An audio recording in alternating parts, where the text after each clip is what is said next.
Bismillahirrahmanirrahim. Alhamdulillahi rabbil alamin. Allahumma salli ala sayyidina Muhammad wa ala ali sayyidina Muhammad, amma ba'd. Qala al-muallif rahimahullahu ta'ala wa nafa'ana bihi wa bi asrarihi wa anwarihi wa ulumihi fid dharain amin. ثم إن علم المعاملة ينقسم إلى علم ظاهر، أعني العلم بأعمال الجوارح، وإلى علم باطن، أعني العلم بأعمال القلوب. Kemudian sesungguhnya ilmu muamalah terbagi dua, satu ilmu zahir, dua ilmu batin. Yang saya maksud dengan ilmu zahir adalah ilmu amal-amalnya anggota badan. Dan yang saya maksud dengan ilmu batin adalah ilmu amal-amalnya hati.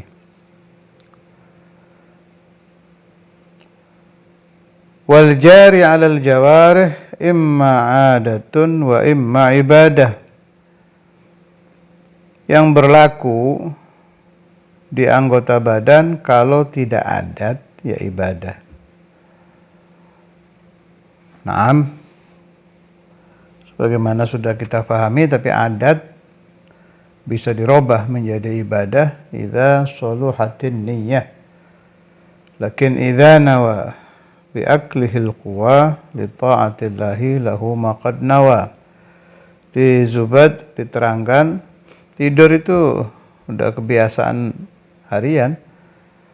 Lakin bi fadlillah wa rahmatihi jalla jalaluh, orang kalau tidur dengan niat supaya nanti bisa bangun qiyamul lail, bisa tahajud, maka tidurnya berpahala. Kalau makan niat untuk taqawwi dan ibadah, makannya berpahala. Karena itu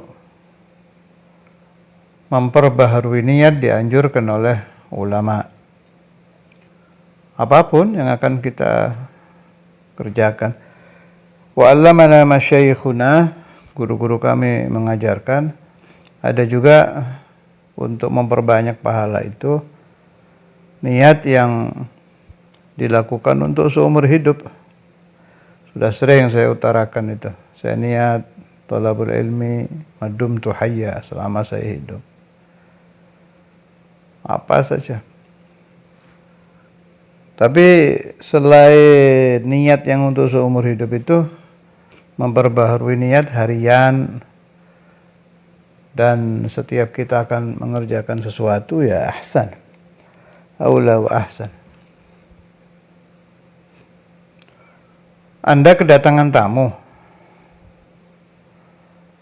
Anda temui, ngikuti adat lah, ada tamu ya ketemu, yang gak ada pahalanya itu. Perbaharui niat. Saya niat menemui tamu imtithalan li amri Rasulillah. Kemudian waktu memberi jamuan gitu, saya niat menjamu tamu imtithalan li amrillah wa Rasulih. Kemudian apapun itu bisa berubah menjadi pahala bi fadlillah jalla jalaluh. Wal jari 'alal jawarihi imma 'adah wa imma ibadah. Yang berlaku di anggota badan kalau tidak adat ya ibadah. Wal waridu 'alal qulub allati hiya bihukmil ihtijabi 'anil hawas min 'alamil malakut. Adapun yang datang ke hati yang tidak terlihat, hukum ihtijab itu maksudnya tidak bisa dilihat panca indera, anil hawas dari panca indera ya. Tapi bisa dirasa kan. Dilihat dengan panca indera tidak bisa, tapi bisa dirasakan adanya. Hati, ruh itu sama ya. Al-qalbu, al-ruhu, al-lubbu, al-aqlu, asma'un ja'at naqlah. Wal qasdu minha wahid. Artinya sama saja. Muhtajabun anil hawas, tidak bisa dilihat panca indera, terhijab dari mata, tidak bisa disentuh tangan, tidak bisa dirasa dengan lidah. Ajaib itu hati itu, atau ar-ruh. Tidak bisa didengar telinga, tapi bisa dirasakan maujud. Makanya dibilang min alamil malakut, dari alam malakut. Alam ada dua, alamul mulki, alam dunia ini, alamul malakut adalah alam batin. Anggota tubuh kita keseluruhan ini min alamil mulki kecuali ruh. Ruh min alamil malakut. Memahami ruh sudah pernah saya bahas, ini saya ulang khususan buat santri Darul Hadis dan Ribat. Kan belum lama rame itu di YouTube tuh viral masalah ruh. Jadi begini, apa ayat Qur'annya itu? A'udzubillahi minasyaitonir rajim. Bismillahirrahmanirrahim. Qulir ruhu min amri rabbi wa ma utitum minal ilmi illa qalila. Seolah-olah ayat tadi melarang mempelajari ruh. Di antara pembahasan ulama yang saya baca itu ada penjelasan yang sangat bagus. Saya khulasohkan, saya ringkas gini. Tidak boleh membahas ruh lebih dari yang dibahas ulama. Udah gitu aja. Jadi kalau ada pembahasan di kitab tafsir, di kitab tasawuf ya nanti seperti Ihya, kitab Syarh Ajaibil Ghalib, tidak apa-apa, harus malah itu. Qul ar-ruh, ar-ruh itu kalimat itu ada di Quran. Masa kita ada kalimat kita tidak boleh paham maksudnya, tidak boleh paham kemana larinya ini pemahaman, ya nggak mungkin dah. Lebih dari yang disampaikan Rasulullah SAW dan ditafsiri serta dijelaskan oleh ashabuhu wa wurrathuhu, pewaris Nabi, lebih dari itu tidak boleh. Tapi seukuran yang sudah mereka ucapkan ya harus paham. Masa kita baca Ihya nggak boleh paham, kita Syarh Ajaibil Ghalib, baca tafsir nggak boleh paham, ya nggak mungkin dah, tetap harus dibahas. Lebih dari itu nggak boleh. Kemudian di antara pembahasan yang saya baca juga itu satu-satunya ciptaan Allah di kita ini, di zat kita ini, yang diberi titel min amri rabbi ya cuma ruh.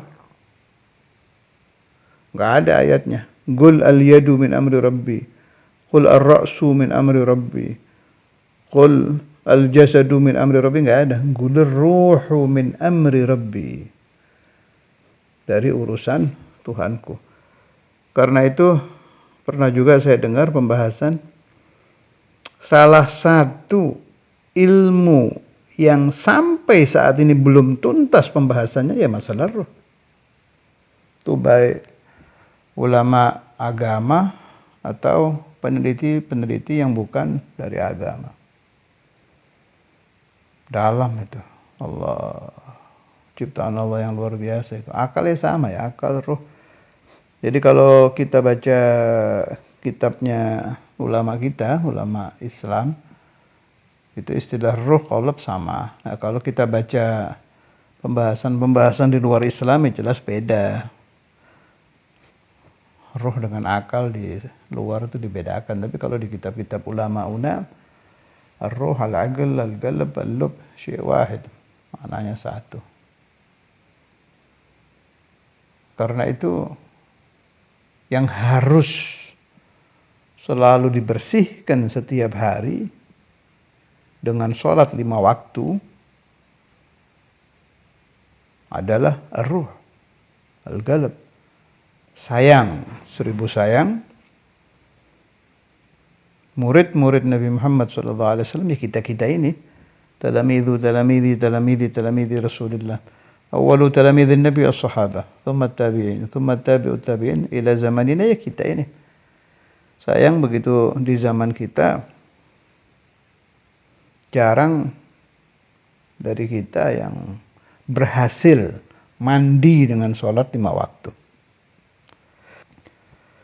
Padahal kan jaminannya kalau sholat 5 waktu itu betul-betul dilaksanakan sesuai yang diajarkan Nabi, tidak tersisa dari kotoran sedikit pun pelaku sholat 5 waktu. Sama dengan orang yang mandi di sungai, kalau nggak salah itu, saya pernah baca hadisnya itu. La yabqa min daranihi syai', atau kama qala Rasulullah sallallahu alaihi wasallam.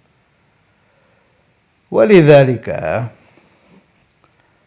ulama-una yang sudah naik ke derajat wilayah, baik dari Alawiyin atau thariqah-thariqah yang lain-lain, itu mereka mengajarkan cara sholatul muqarrabin. Itu ketinggian lah tuh kalau buat kita, kejauhan. Pelaku-pelakunya itu diantaranya yang terkenal itu Al-Habib Al-Imam Al-Qutb Hasan bin Saleh Al-Bahr, itu terkenal itu, hebat tuh kalau sholat. Wa Imamul Jami' Sayyidina Ali. Sayyidina Ali kan kalau sudah sholat nggak ingat apa-apa itu, mustaghrib billah. Nah, untuk kita banyak saya ditanya bagaimana caranya sholat supaya bisa khusyuk. Kalau ajaran yang berlaku kan suruh merenungkan kan. Satu, sebelum hadir ke Allah, jangan Allahu Akbar dulu. 2, begitu masuk ke sholat, tapi ini jelas harus mengerti bahasa Arab. Jadi kalimatan dari kalimat per kalimat, bacaan sholat itu direnungkan maknanya, ditafakuri, dirasakan. Itu yang nasihat guru-guru kan seperti itu. Tapi yang bisa praktek dengan teori itu ya nggak semua. Kalau saya punya cara begini, kalau ini bisa dipakai orang yang bisa bahasa Arab, ya bisa, yang nggak bisa bahasa Arab juga bisa. Apa? Begitu masuk ke sholat, langsung doa aja. Sambil mulut baca bacaan sholat, doa iftitah, Fatihah, surah, sambil itu dilakukan, hati kontak, minta ke Allah. Tapi tolong yang mau pakai kaifiyah saya ini jangan minta dunia kalau di dalam sholat. Kacau nanti sholatnya itu. Ini lagi diajarin biar bisa khusyuk, akhirnya larinya jadi ingat toko yang belum laku lah, yang rumah belum laku, butuh fulus, buyar sholatnya. Bukan ke sana maksud saya. Jadi yang diingat itu minta ampun. Kalau lagi ingat tentang dosa di masa lalu, jangan ingat kejadian yang dilakukan saat berdosa loh. Tolong. Ini yang saya ajari ini sudah ada yang berhasil, tapi banyak yang salah paham dengan maksud saya. Contoh maksud saya begini, ada orang, naudzubillah tsumma naudzubillah, pernah berzina umpama. Dia di dalam sholatnya minta ampun, tapi yang dia ingat kejadian waktu dia di hotel, kacau lagi nih orang. Itu namanya nostalgia dosa di masa lalu, ngawur. Jadi ingat aja bahwa kita ini punya salah besar kepada Allah Subhanahu wa taala, minta ampun. Nah, ketika kalimat-kalimat yang mengingatkan kita kepada Rasulullah sallallahu alaihi wasallam, fi dakhilis shalah wa asyhadu anna Muhammadar Rasulullah, assalamualaikum ayuhan nabiy wa rahmatullahi wa barakatuh. Sholawat Ibrahimiyah, ya itu ke Rasul sallallahu alaihi wasallam. Minta syafaat Rasulullah supaya disyafaati, bisa dibersihkan dari dzunub dan lain-lain. Ini setahu saya, sepengalaman saya, ahsanul kaifiyat, paling bagusnya cara dan paling gampang dipraktekkan liman aradal khusyu'a wal hudura fi salatihi. Bagi yang ingin merasakan khusyuk dan hudur di dalam sholatnya. Nah, bagi yang paham betul bahasa Arab, boleh naik ke kaifiyah dari masyayikhuna tadi. Per kalimat direnungkan. Waktu iyyaka na'budu wa iyyaka nasta'in. Itu betul-betul kontak ke Allah. Sesuai kalimat-kalimatnya itu lebih baik memang. Cuma kalau itu muqayyad, terikat bagi orang yang mengerti bahasa Arab. Kembali ke Yahya. التي هي بحكم الاحتجاب عن الحواس من عالم الملكوت إما محمود وإما مذموم. Terkadang ada yang terpuji, terkadang ada yang tercela. Kalau kata Sayyidi bin Arabi, kalau saya nggak salah ingat ya, 70.000 khotir ya tiap hari itu. Gerakan hati, gerakannya ruh. Lakin alhasil ribuan kerentak atau khotir bicara hati itu, gerakan hati itu aslinya berapa, saya tidak akan masuk ke perdebatan itu. Sebab Sayyidi bin Arabi insahha, kalau beliau kalam begitu itu ya hasil tajribah beliau atau sesuatu yang beliau diberitahu lewat ilham. Ada lagi yang bilang sekian, ada yang bilang sekian. Lalu menurut saya banyak lah. Kayak nafas itu. Nafas ada yang bilang 24.000 ya kalau saya nggak salah ingat. Ada yang nyoba beda. Ya walhasil nggak perlu ribut masalah angka. Angkanya nafas berapa, angkanya khotir berapa. Yang perlu diributkan itu bagaimana caranya si keluar masuknya nafas atau setiap khotir bisa zikir Allah Allah atau hu Allah atau sallallahu ala Muhammad atau la ilaha illallah, terserahlah, yang penting menyebut Allah, mau pakai sholawat, mau pakai apa, sambil ingatannya, itu yang penting itu. Banyak orang yang berhasil melanggengkan khotirnya dengan bacaan Allah Allah, melanggengkan nafasnya dengan hu Allah atau Allah Allah, tapi afkaruh tetap kemana-mana. Bukan itu yang dimaksud oleh ulama'una wa habaibuna wa masyayikhuna. Yang dimaksud itu al-jam'u. Yang terkenal memakai zikir khotir itu kan Thariqah Naqsyabandiyah ya. Memakai latifah itu, latifatul qalbi, latifah ini, latifah itu. 7 latifah kalau saya nggak salah ingat. Diisi dengan Allah Allah. Kalau Alawiyah pakainya zikir nafas, hu Allah, hu Allah.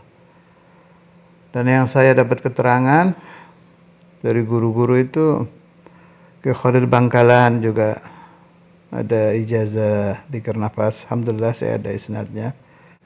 Syekhu Masyayikhina Ki Armia, kemudian Sayyidi Ki Sa'id, itu saya dapat ijazahnya lewat Ki Ahmad, hu Allah. Kemudian Habib Alwi Bahsin. Habib Alwi Bahsin itu suatu wali di Palembang. Thariqah Alawiyah saya dapat ijazahnya lewat Syekhuna Ustaz Ali Umar Thayyib Palembang. Dan lain-lain ada di catatannya di buku saya itu. Lakin Habib Umar bin Hafidh, alhamdulillah saya dapat juga. Cuma yang dari Habib Umar bukan hu Allah, yang dari kitabnya itu Habib Abdullah Al-Idrus. Allah Allah sama la ilaha illallah. Alhasil dari macam-macam ijazah ini, qasdu haula'il gaum, beliau-beliau itu punya tujuan supaya per detik kita ini langgeng ingat kepada Allah Subhanahu wa taala. Malah ini pernah ditanyakan ke Buya sama Ustaz Abu Hamid, saya ingat itu. Lagi kencang-kencangnya Ustaz Abu Hamid mengamalkan Saya masih ingat itu. Tahun berapa itu. Ya, juga buat pengingat untuk putra-putra beliau dan cucu-cucunya ya. Saudari Imam masih hidup. Sayyidul Walid waktu itu masih hidup. Jadi tahunnya saya lupa, pokoknya kisaran saya umur 17 lah itu. Waktu saya di Bandung dulu tuh, Ustaz Abu Hamid lagi getol-getolnya pingin tiap waktu ingat Allah itu. Jadi beliau ngambil kitab, bawa ke tempat duduk yang di depan itu, di teras beliau, di ruang tamu itu. Ditanya, Saudari Imam pernah bahas nggak ini? Yang masalah Allah itu. Masalah Rabbuna Jalla Jalaluh. Yang saya pernah dengar ya saya jawab, yang saya nggak tahu, saya bilang nggak tahu. Sampai pingin umrah sama haji kalau nggak salah, lupa saya, haji apa umrah salah satu itu, sampai berangkat loh. Cuma karena ingin bisa ingat Allah tiap waktu. Saya juga masih ingat pas beliau datang itu, terus beliau ngomong, ya ternyata biar kita deket Ka'bah, apa itu tetap aja nggak bisa ingat Allah tiap waktu ya. Jadi nggak beda di sana dengan di sini. Tuh yang beliau kalamkan itu terngiang-ngiang di telinga saya itu. Dan memunculkan satu pemahaman di hati saya. Allah la yataghayyadu bil waqt wala bil makan. Kita mau di Indonesia, mau di Makkah, mau di Madinah. Kalau ghafil ya ghafil, lalai ya lalai, dzakir ya dzakir. Karena itu mujahadah itu perlu itu. Dan cepat dipilih mau pakai apa untuk taqarrub kepada Allah Ta'ala itu. Mau pakai zikir khatir, apa zikir nafas, apa qiraatul Quran, apa sallallahu alaihi Muhammad. Wasari'u, cepat-cepat. Keburu mati, muskilah. Nggak nyampe-nyampe. Saya ulangi lagi, gasduhum, maksud mereka itu supaya kita tiap detik ingat kepada Allah Ta'ala. Nah, itu memang membantu itu. Zikir khatir, zikir nafas membantu untuk ke sana. Tapi pikiran ini kan liar ini. Kemana-mana ini tiap waktu itu. Itu ana aqulu lakum, saya tidak pernah menemukan satu kaifiyah yang lebih hebat dari kaifiyah Al-Imam As-Sanusi. Ini bukan karena saya fanatik, saya pernah ngaji di Tegal, tidak. Silakan dicoba. Ada ahsanul kaifiyat untuk liarnya pikiran dah. Kita sholat, jujur sajalah, pikiran kita kemana-mana. Kita zikir, pikiran kita kemana-mana. Kemudian kita baca Quran, sama. Ikut jalan-jalan ini ke pasar, ke toko, ke teman, ke kejadian masa lalu, ke cita-cita. Nah, Sayyidina Sanusi itu dengan hebatnya, beliau punya kaifiyah, ini nanti hilang ini, nggak liar lagi nih, tertata. Jadi nihaya hasil yang didapat bagi orang yang sudah futuh di dalam ngaji tauhid itu, melihat apapun larinya pikiran ke Allah. Dan itu nyata, dan bukan satu orang yang sudah berhasil. Nah, alangkah baiknya kalau orang itu ya cuma mencampurkan kaifiyah tariqah alawiyah atau tariqah naqsyabandiyah, zikir latifah, zikir nafas, ini pilih salah satu untuk dicampur sangat sulit, bisa tapi sangat sulit. Nah, digandeng dengan pikiran ini tafakkur agaid sanusiyah. Ini kalau bisa disatukan, keambil ente. Bisa menjadi orang yang sempurna. Nafasnya berisi hu Allah atau Allah. Bagi yang bisa dua-duanya ya, yang lebih sempurna lagi, qalbnya Allah. Itu yang saya tahu, guru saya yang di Palembang itu, Ustaz Ali Umar Palembang itu berhasil ya cuma itu. Zikir nafasnya jalan, Allah dalam hatinya jalan. Nah, ditambah lagi pikiran kita terikat dengan agaid as-sanusiyah. Agaid as-sanusiyah itu sama saja dengan agaid Ghazaliyah. Sumbernya S1 Al-Imam Al-Asy'ari. Kita tidak boleh khianat ya di dalam riwayat. Saya tambahkan di sini. Kalau Anda bertanya kepada saya, Syekhuna Imam Al-Habib Abdullah bin Abdul Qadir Al-Faqih di dalam ijazah akademiyah yang di Darul Hadis itu kan ada tuh kumpulan kitab-kitab yang pernah dipelajari oleh Ustadz Imam Sayyidul Walid, di antaranya ada Ummul Barahin. Tapi jelas beliau tidak tenggelam di dalam mengajarkan ini. Lalu bagaimana cara beliau bisa kamil? Zikir, nafas, zikir khotir jalan, pikiran beliau tetap ke Allah. Nah, tariq yang dipakai oleh Ustadz Imam itu hifdzul ahadith dan dalil-dalil Quran itu sudah menyatu itu. Jadi kalau Ustadz Imam itu apapun ada hadisnya. Jadi melihat apapun ingatnya Nabi itu, enggak ada Rasulullah SAW. Apapun. Jadi kalau sampai melihat orang yang jatuh dari kursi nggak sengaja itu keluar dalil. Yang saya tahu di kitab-kitab itu minal mutaakhirin yang begitu itu Habib Ahmad bin Hasan Al-Attas. Itu tiap orang salaman, man ismak fulan, langsung ingat, sambung, oh namanya ini nyambung ke tokoh ini, gauluhu kata, itu apapun keluar dalil. Dan saya kira kubarul ulama seperti Sayyid Muhammad bin Alwi Al-Maliki yang ada di zaman kita sekarang ya, Umar bin Hafidh, Habib Abu Bakar dan lain-lain dah. Itu pasti begitu. Pikirannya itu lompat dari satu dalil ke satu dalil. Nah, orang yang seperti ini kamil sudah. Dan Anda akan mengambil kefiyah yang mana silahkan. Boleh-boleh saja. Yang nggak boleh itu mikirnya kepanjangan, bergerak untuk wusul ilallah menjadi insan kamil itu dikerjakannya saufa nanti kalau saya sudah pulang nanti. Insan kamil yang saya maksud itu istilah thariqah ya, bukan insan kamil yang asli. Al-insanul kamil yang asli ya cuma satu, Sayyidina Maulana Muhammad Rasulullah sallallahu alaihi wasallam. A'ni biqauli insan kamil itu as-salik, orang yang suluk, yang sudah bisa memutuskan nafsunya, nafsul ammarah bisu lulus, nafsul lawamah lulus, terus sampai menjadi kamilah nafsunya itu. Kamilah itu diistilahkan insan kamil, orang yang telah sempurna mengenal Allah Subhanahu wa ta'ala.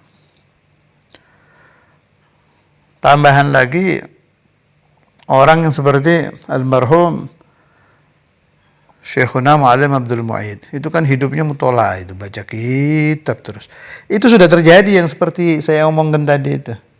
Jadi bicara apapun ingat, oh di kitab ini ada pembahasan ini, di kitab ini ada pembahasan ini, kitab ini ada pembahasan ini.